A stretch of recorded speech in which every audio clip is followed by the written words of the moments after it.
On August 19th, Netflix surprised us with a special bonus double episode of The Sandman, and we got a chance to speak to Hisko Hulsing, the director of The Dream of a Thousand Cats, the animated segment of that episode. It's very, very cool. Check it out. Some of you have traveled far to hear my message today, and I hope you will all share my dream. Hey, Hisko, how are you? I'm fine. Yeah, I'm doing very well. Thank you. Excellent. First of all, I have to say the episode is absolutely stunning. So I'm curious as to whether you can give me some background because, whenever I was reading the comic, I was wondering if they were going to do these standalone stories. And then I was trying to figure out how they would pull off something like A Dream of a Thousand Cats. Yeah. And of course, animation seems like the obvious answer. But do you know when they decided on that? Well, actually, what I think is that they I was the first director they reached out to. So that even before they started the live action. And what I don't know the complete background behind it, I think that they really wanted to do A Dream of a Thousand Cats and these standalone stories. And they were looking for a company or a streaming service who would allow them to do that. And I think Netflix was the only one who allowed them to do that. That's what I read. That's not what I told me. So I know as much as you do probably. But what I do know is that they were thinking about doing a stop motion version with the cats, and then decided that it would be too cartoony and not gloomy enough. Right. And then they all knew my work from for Undone, and I did animation for a film about Kurt Cobain called Montage of Heck.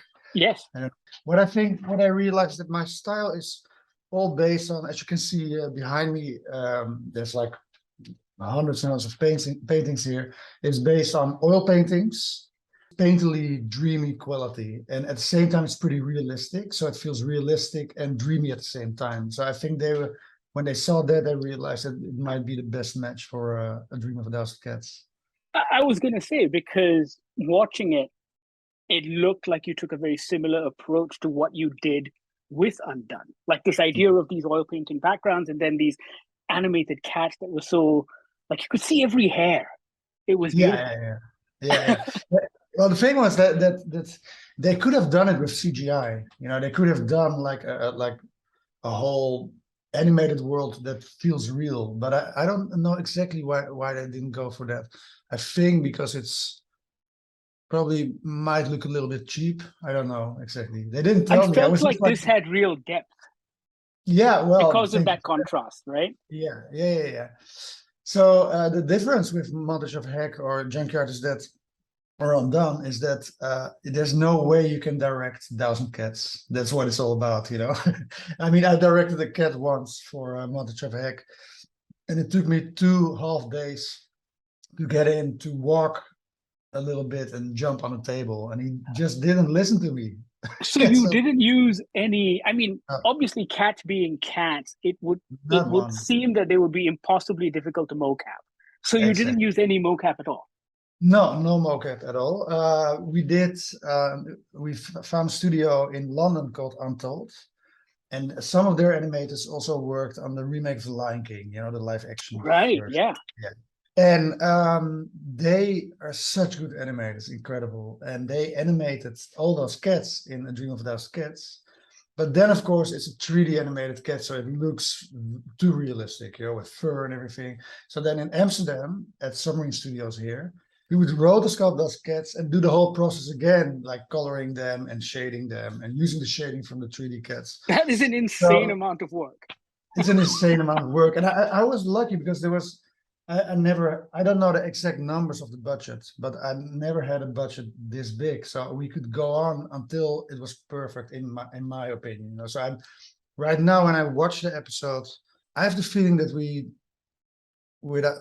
I sound like bragging maybe, but no, please go ahead. It was a great episode. You've got every right to brag. Okay, well, I feel usually there's always a shot that I don't like or that I wish I had more time on.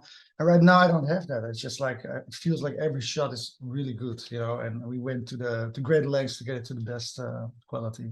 Yeah. That is amazing. Tell me this, and I guess this was my biggest question for you, because the decision to not have the cats actually talk is a big one because that's what we're used to, right? And Yeah, watching the episode, admittedly, it was a little jarring at first, but then yeah, about 2 minutes in, I got used to it. But can you yeah. talk to me about the decision of not having them actually talk? Well, I can tell you that until the day of release, which was Friday, I was very worried about it. I was, the first time I saw it on the big screen when it was on Netflix, suddenly I got very nervous, like, oh, did I do the right thing? Because it was quite a bold decision in a way. Yeah, But for me, and also for Ellen Heinberg, and I think also Neil Gaiman and David Goyer, these cats should be real cats. And so, and they do communicate, but cats don't talk, So, and there's a difference between the cat world and the human world. So we were all in agreement that we should not let them talk. And for me as a director, I was very, and also for the animators, it was very important to make them act in a cat-like way. So they do sort of act, but not as humans would act. So usually in animation, acts every animal is behaving like a human being, sort of, right. in a, for instance, in a monkey kind of way or in a cat kind of way. You cannot disconnect them from voices, so they do act, they move when they're talking, but they Yeah, move in a cat-like way. But I think, as you said, it's jarring a little bit in the beginning, but I haven't heard any complaints about it. I think people understand it pretty soon and then just go along with it. yeah, I don't know, did you have the same absolutely. experience?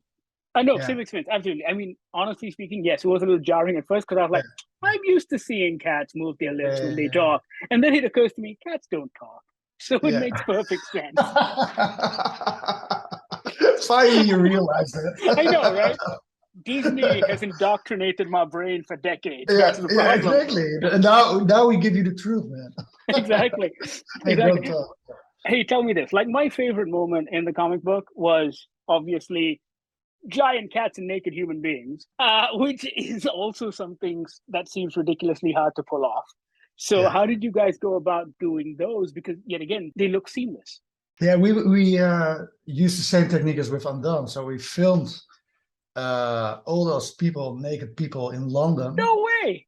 No, I had the best. It was the same camera team who. There were two, as far as I know, two camera crews working on the first 10 episodes and 11th.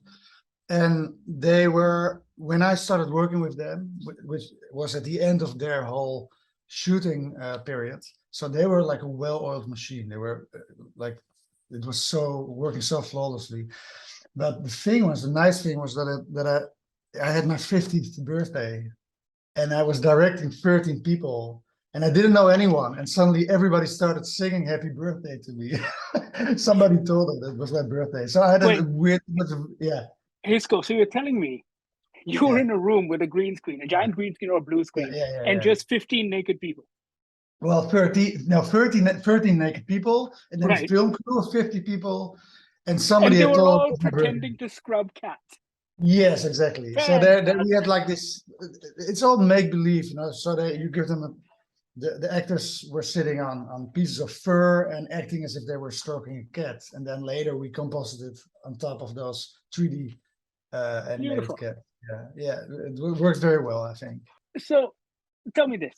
There is I guess there's enough of a disconnect between adapting a comic book if you are making it into film because they feel like two different mediums. But Yeah, as an animator and you're adapting the artwork of another artist, yeah. how do you approach that? Is there anything from Kelly and Malcolm's work that you went, okay, I've got to keep this and this? Or did you just go with your own interpretation of it? Well, I read the comic and I love the drawings of Kelly Jones and I like the way it was told. But as you said, it's a different way of storytelling.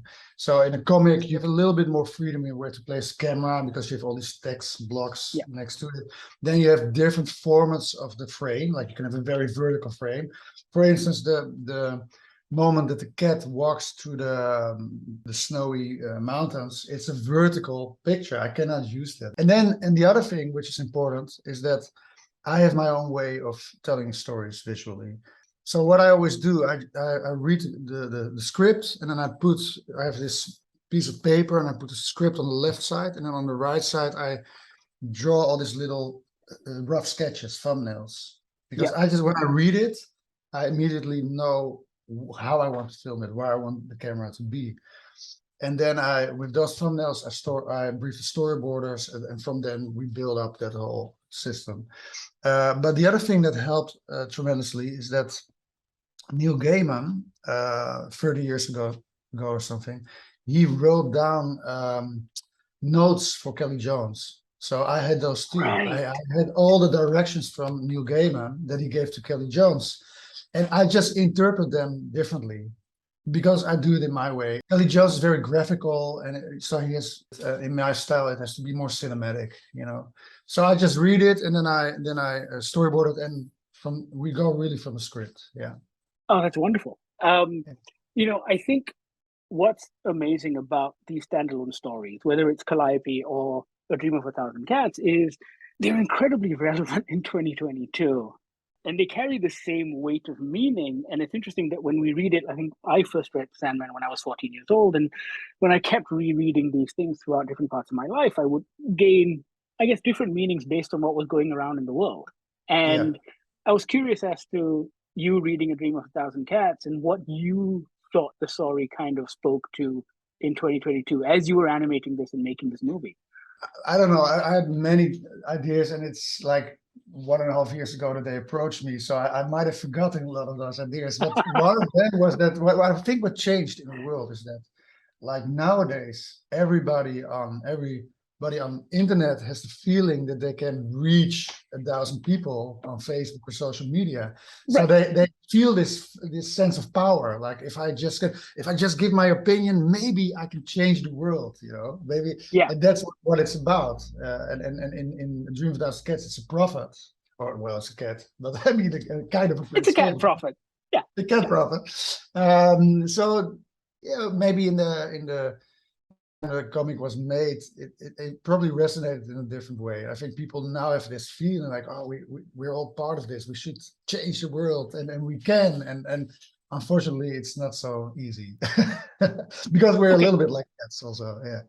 So adding on to that, I have to say, at different points when I'm reading this, I come at it at different ways, in the sense that sometimes I feel it's a hopeless story because it feels like these cats will never achieve their dreams.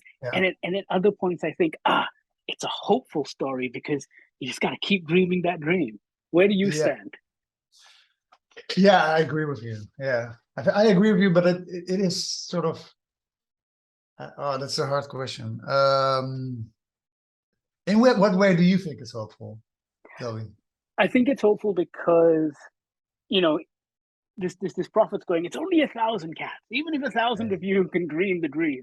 And so it keeps these cats going. Like, don't give up. We'll find one more cat, and we'll find another cat. It's true, but I'm not sure if you're right, because this little kitten is the only one who stays there when the prophet's done talking. The rest is not interested. Like, yeah, sure, go ahead. And little naive kitten is the only one who. And that's how we animate it, with these big eyes. Yeah, I believe, you know, because she's a little bit naive. I'm not so sure about how hopeful it is, to be honest. But at least they have their dreams to. At least it ends hopefully because they have their dreams to chase people, you know.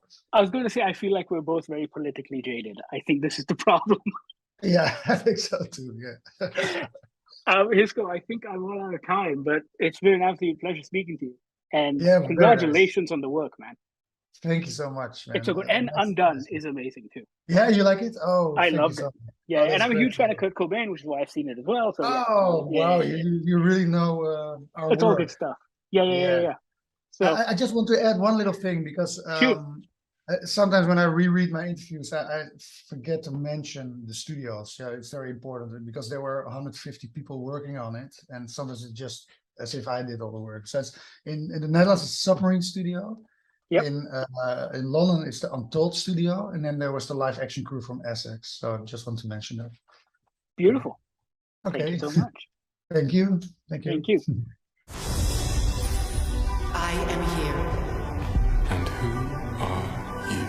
That was Hisko Hulsing, the director of The Dream of a Thousand Cats, the animated segment on that special episode of The Sandman, which is now streaming on Netflix. Let us know what you thought of episode 11. Sound off in the comments below. And don't forget to check out our other interviews right here on YouTube. Tell your friends, tell your family. You know what to do.